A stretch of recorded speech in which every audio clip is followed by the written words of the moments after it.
Olá a todos, sejam muito bem-vindos a mais um programa Gráficos no Radar, hoje segunda-feira, 1º de outubro de 2018. Bem, o índice Bovespa iniciou o mês com queda de 0,91% aos 78.623 pontos, na máxima ele tocou lá no 79,5%, precisaria ir um pouco mais, romper os 80 mil pontos para seguir com a sua reação de curto prazo, a gente vai ver logo mais na análise gráfica.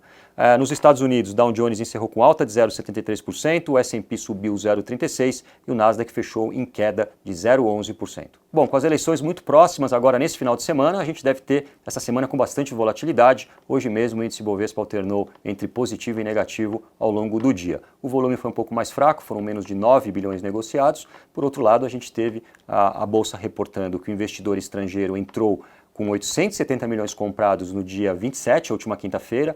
Esse dia a gente teve uma oscilação positiva de 1,71% da Bolsa e com isso o seu saldo acumulado no ano praticamente zerou. Ele que estava negativo em 11 bilhões, agora está negativo em apenas 67 milhões. A gente falava aqui no programa que esse dinheiro poderia voltar e ajudar a performance do índice Bovespa, que se conseguir quebrar as próximas resistências de curto prazo, tem tudo para voltar para a sua máxima histórica.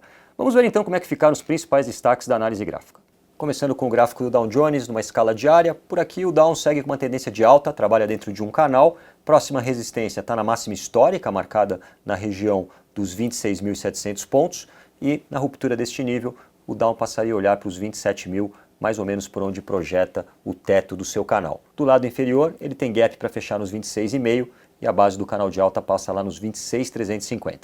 O índice Bovespa segue lateralizado abaixo da resistência dos 80 mil pontos, que é o nível que abriria espaço para ele seguir na sua reação, iniciada a partir do fundo mais recente, no 74.300.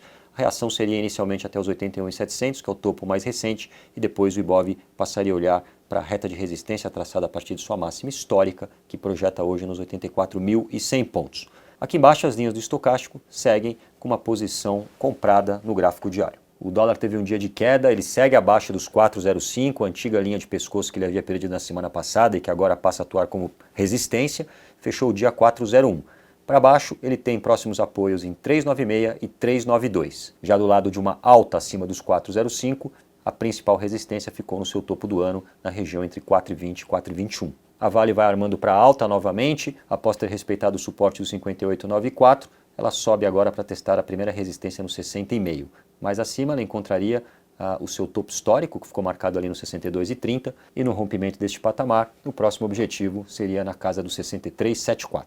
A Petro segue testando a resistência dos 21,20, hoje fechou a R$ 21, precisaria então romper esse patamar para pensar nos 22,60, mais acima o ativo teria gap para fechar nos 23,22, gap deixado lá de maio. Do lado inferior, o suporte que ampara a estrutura positiva ficou marcado aos 20,42. A Itaú também vai testando a resistência dos 44,10, hoje fechou em baixa, 43,62. Precisaria então romper os 44,10, subiria numa formação em W, que seria fechada nos 46,04, mais acima ela teria a reta de resistência traçada a partir de sua máxima histórica, que projeta hoje em 48,43. No caso de continuidade da realização de lucros, o ativo tem ali um suporte forte na região dos 42,17. A Hering realizou lucros após na semana passada ter dado uma esticada, após ter rompido a resistência dos 16,82.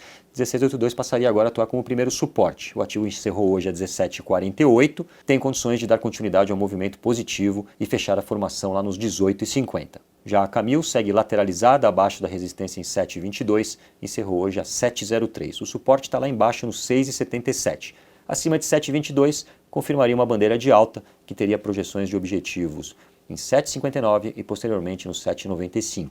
A Uzi Minas acelerou na venda hoje para encerrar o dia 8,02. Semana passada ela havia testado a reta de resistência traçada a partir do seu topo do ano, que passava nos 8,63, não teve força para romper esse patamar. Precisaria então superar esse nível para recuperar a tendência de alta de curto prazo, testar a resistência dos 9,32, que seria o ponto que a liberaria para uma formação mais ampla em W, aí ela passaria a olhar para 9,44 ou 10,24. Do lado da queda, o próximo suporte ficou no 7,64. Já a Gerdau segue com uma estrutura de alta. Esse gráfico em escala semanal mostra que na semana passada o ativo havia rompido a resistência do pequeno triângulo nos 16,60, ponto de suporte agora, encerrou o dia 16,68. Na continuidade da alta, precisaria romper a resistência em 17,39 e dos 18,18, e nesse caso a projeção de objetivo seria lá nos 20,74. Passamos para a CSN, gráfico numa escala diária, Por aqui uma estrutura bem positiva, o ativo havia rompido a resistência do pequeno triângulo de continuação de alta nos 8,57, principal suporte agora de curto prazo, e vindo acima de 9,63, a projeção de objetivo a partir tanto deste triângulo maior como desse menorzinho, seria lá na região dos 10,49. A Embraer segue lateralizada numa congestão retangular, onde o suporte passa em 18,85, a resistência nos 20,05. Hoje ela teve um dia de queda, encerrou a 19,23. Precisaria então quebrar os 20,05 para pensar nos 21,57. Já a Lojas Renner teve um dia positivo, fechou a 31,04. O ativo vai armando para uma alta que teria um próximo objetivo lá nos 32,67. Ela havia quebrado a linha de tendência de baixa, que agora oferece principal suporte de curto prazo nos 29,90. Este é o gráfico da Croton. Por aqui o ativo recuou hoje para testar o apoio nos 11,05, respeitou esse patamar e encerrou o dia a 11,30.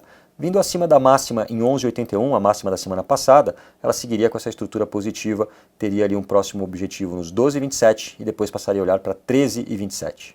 A Arezzo também tem uma estrutura de alta, hoje ela realizou um pullback até o primeiro apoio nos 41,59, encerrou o dia a R$ 42,00 e, olhando para cima, no rompimento dos 43,24, ela passaria a olhar para 44,75 e depois para 47,31. Já a Iochpe Maxion trabalha numa tendência de baixa de curto prazo. Semana passada ela havia perdido o suporte nos 19,34 e hoje ela ameaçou uma reação, vai fechando o dia um pouco acima desse nível. Caso dê continuidade amanhã nesse movimento, próxima resistência em 20,22. Do lado negativo, voltando abaixo de 19,34 e perdendo a mínima de sexta-feira ali nos 18,92, ela teria bastante espaço para queda, visando os 18,32.